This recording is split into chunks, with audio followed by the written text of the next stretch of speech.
به نام کورس یا به نام دفتر در هر منطقه جوانا را بیرون میکنه و عقیدهش خراب میکنه.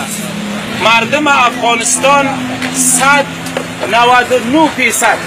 مذهب حنفی است. کلتون مذهب حنفی هستین یا نیستین؟ دکاندار باشه، کسبکار باشه، جوان باشه، از بابا و اجداد ما و شما حنفی تیر شدگی هستیم و مردم افغانستان هم حنفی است. یک چند لیته و لعله پیدا شده به نام وهابی جوانا را بیرون میکنه، سلفیت دعوت میکنه یا وهابیت دعوت میکنه. به خاطر همین چند وقت میشه که شورای علمای ستاسری جوزجان اقدام کرده بود و فیصله را صادر کرد.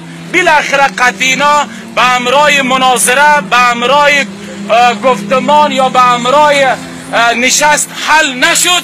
اینا را صبرش تحملش خلاص شد. آخر امروز آمده چند تایش جمع شده، آمده یک نمونه یک دفترش را ویران کرد که در اینجا یک دفتر داشت. شما خبر بودین دکاندار؟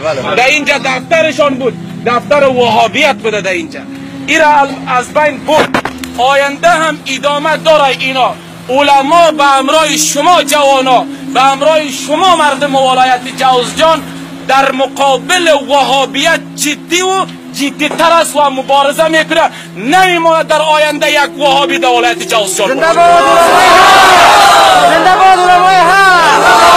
مذهب حنفی پشتیبانی میکنه. در آینده نمیمونه که یک سلفیه یا یک وهابی در ولایت جوزجان کار کنه یا اینکه باشه. چطور به خاطر همین ما و شما جمع شدیم. ما از دین اسلام دفاع میکنیم، از پیرو جناب رسول الله هستیم، ما از مذهب امام اعظم صاحب دفاع میکنیم. خون خود جان خود به خاطر مذهب نمیمانیم در ولایت جوزجان.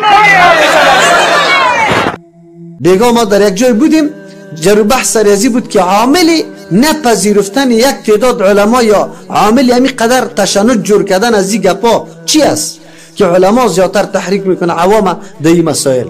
یکی از جمله انجینیر صاحبه الله خیر بدشه خب تحلیل داشت، گفت بله عامل اصل رفع الیدین عامل اختلاف نیست، عالم اختلاف چیزهای دیگه است.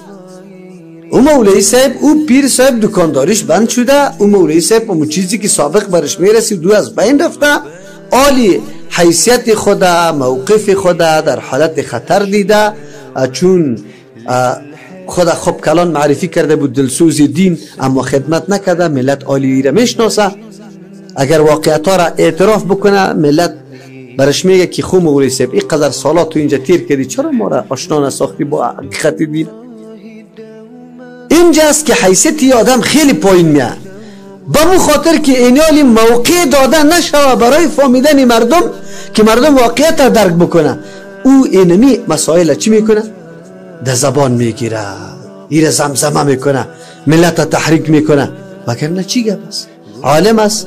حدیث پیامبر صلی الله علیه و سلم که در مورد نماز است از یک کتاب حدیث به مردم بیان کنه، تشنج کجاست؟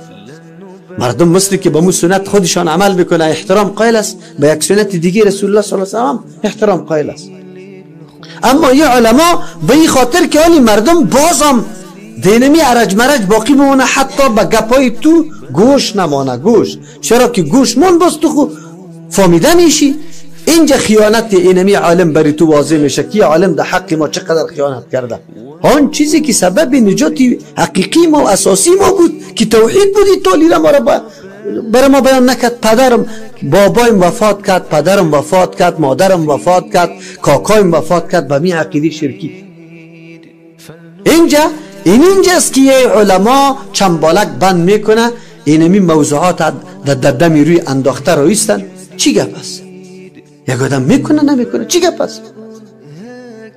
اگر مراجعه به کتب خود بکنه کتابایشان میگه پارا گفته. اینطور نیست که گفته که حرام است و هر کس در مسجد قبلت کنیشه. گفته یا افضل است یا افضل است. این مسائل کلش تفاوت در بین ایست که افضل است یا غیر افضل است، اما اونطور نمیکنه.